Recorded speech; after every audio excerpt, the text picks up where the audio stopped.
barusan abis JR aku bakal jadi penari hula-hula Hawaii dengan topeng. Dan tadi baru latihan terus kayak aku kayak waduh gimana nih, karena aku tuh sebenarnya suka dance. Tapi kalau untuk dance yang ngikutin koreo aku tuh nggak jago.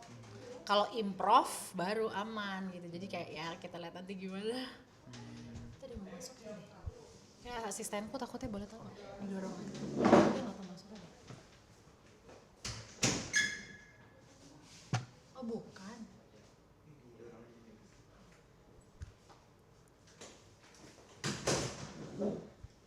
Kamu sendiri pertama kali ditawarkan untuk menjadi pengisi acara di Hidden Talent dengan tadi yang harus nari itu, apa sih yang pertama kali terpintas di pikiran kakak nih? Seru, konsepnya lucu, konsepnya baru, fresh. Pengen lihat gimana reaksinya nanti para panelis dan hostnya ketika tahu aku sebenarnya siapa.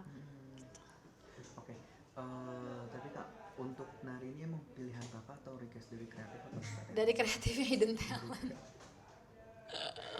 Oke, untuk koreonya itu baru pertama kali datang hari Iya. ini gitu, belum ada. Bener-bener cuman latihan 10 menit, makanya aku nggak tahu nanti gimana jadinya gue. Aku kayak bakal improv sih. Improv.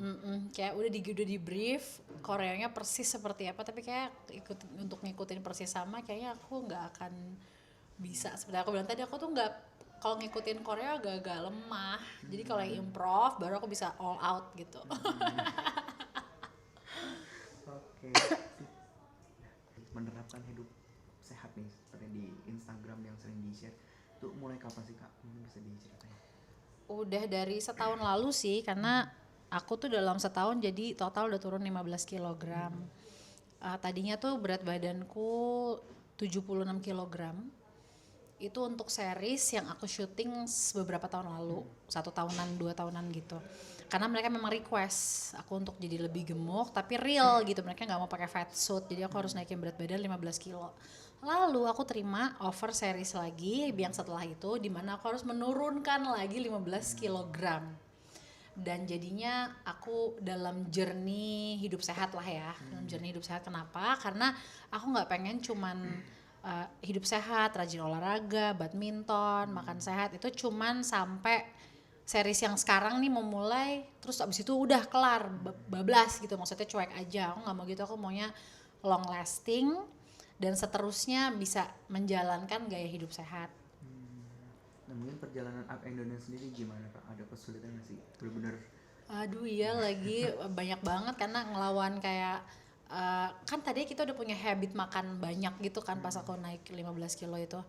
Makan, gak pernah olahraga, biar badannya gede gitu, terus gitu tiduran. Kalau tengah malam tuh mesen junk food gitu. Nah terus merubah itu yang paling susah sih dari kebiasaan. Dari yang kebiasaan yang gak sehat menjadi kebiasaan yang sehat dari hal-hal kecil sih. Jadi kayak sehari itu lebih banyak, dalam sehari misalnya di rumah doang gak ada kegiatan, lebih banyak langkah, naik ke atas naik ke bawah, beres-beres kamar lah apalah, atau enggak nyari kegiatan di luar. Jadinya juga bergaul dan mencari lingkungan yang semuanya tuh antusiasnya dengan kesehatan tinggi. Jadi aku kepengaruh gitu. Jadi nyari geng-geng yang orang-orang yang suka dengan kesehatan. Oke, nah untuk sekarang tapi ada ini juga nggak sih kak, maintain ke dokter gitu?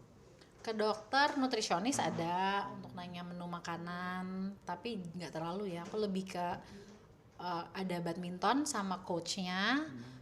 Kalau untuk nge-gym ada personal trainernya, dan itu bisa di rumah bisa di gym. Kadang-kadang PT-nya datang ke rumah, dan PT-nya bisa jadi adikku sendiri juga karena dia wah full on health enthusiast gitu. Terus apalagi ya, makan sehat, dan makan sehat itu aku juga nyari dari sumber macam-macam sih, ngelihat di YouTube lah, video-video soal makanan yang cocok untuk badanku. Aku juga ngejalanin puasa intermittent. Oke, kak, selama menjalankan yang series sebelumnya yang harus memiliki berat badan yang lebih gitu, mungkin itu kan salah satu pekerjaan juga ya kak, emang harus mencapai goals itu.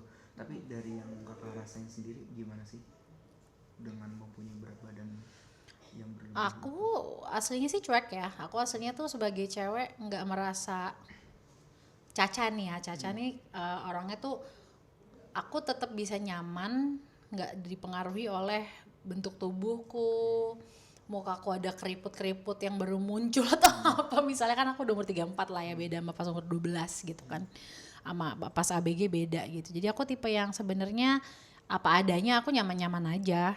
Cuman karakternya di series itu tuh kebetulan yang waktu aku naikin berat badan 15 kilo tuh memang dia tuh insecure.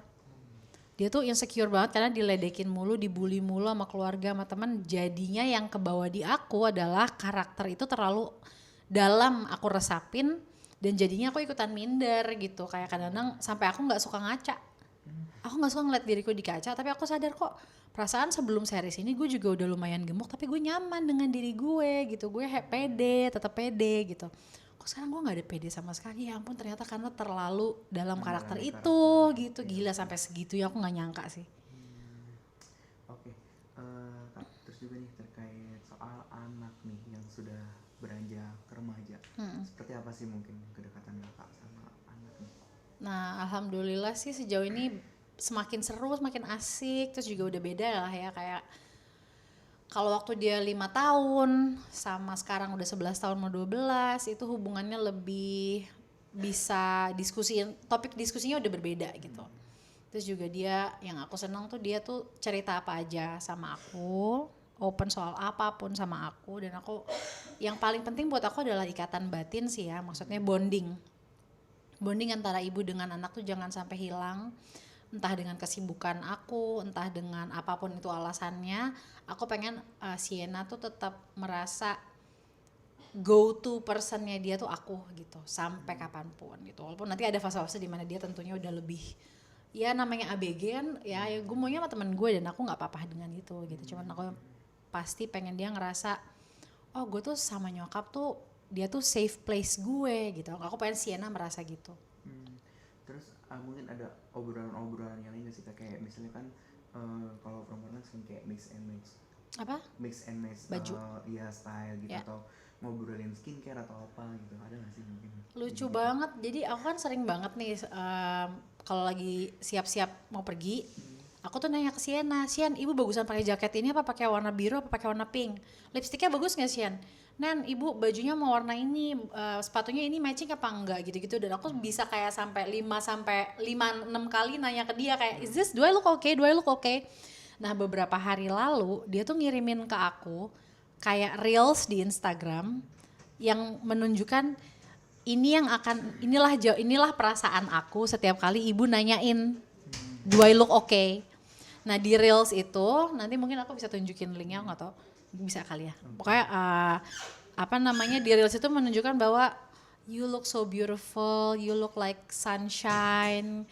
You don't have, ibu tuh nggak perlu nanya ke aku, do I look okay, because you already are so beautiful in whatever yang ibu mau pakai gitu. Jadi kayak aku kayak sweet banget sih nih anak gitu. Kalau ngomongin mix and match ya itu sih paling yang aku inget. Oke. Terus untuk penampilan sendiri kak, kakak sendiri membatasi nggak sih anak misalnya harus penampilan seperti apa gitu? Enggak lah, itu kan maunya dia sendiri ya. Kalau untuk sekarang kayak misalnya Sienna, dia sendiri yang pengen pakai hijab dan dia bahagia dengan itu. Jadi aku mensupport.